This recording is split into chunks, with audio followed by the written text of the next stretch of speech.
দুমুখো সাপের অভাব আমাদের জীবনে কিন্তু নেই।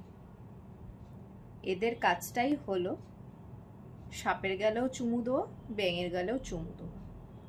সরি, আমি কিন্তু সাপেদের কথা বলছি না।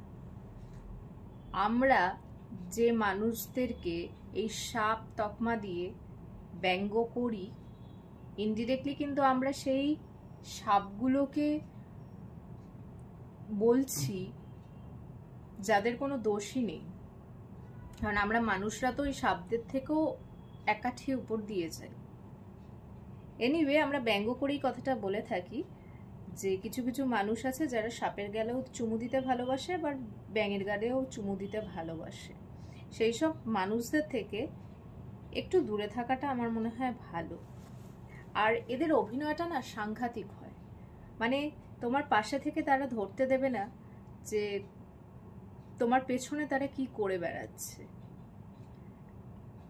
তো এদের অভিনয়ের লেভেলটা খুব সাংঘাতিক হয়। আর আমরা যারা এদের অভিনয়ের শিকার হয়ে থাকি, আমরা জানি যে এরা অভিনয় করছে, আমরা বুঝি, কিন্তু আমরা তাদেরকে জীবন থেকে ছাঁটি না।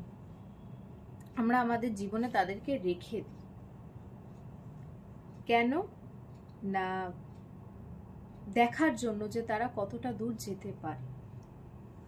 কিন্তু একটা সুস্থ জীবন যাপন করতে গেলে আমার মনে হয় এসব মানুষদেরকে ছেটে ফেলাটা খুব দরকার, যাদের কাজটাই হচ্ছে এদিকেও থাকবো ওদিকেও থাকবো।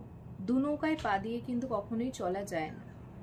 তো এই ধরনের আমরা কোট আনকোট যাদেরকে সাপ বলে থাকি, এই ধরনের মানুষের থেকে দূরে থাকাটা খুব খুব দরকার। যাই হোক, সবাই সুস্থ থাকো, ভালো থাকো, টেক কেয়ার।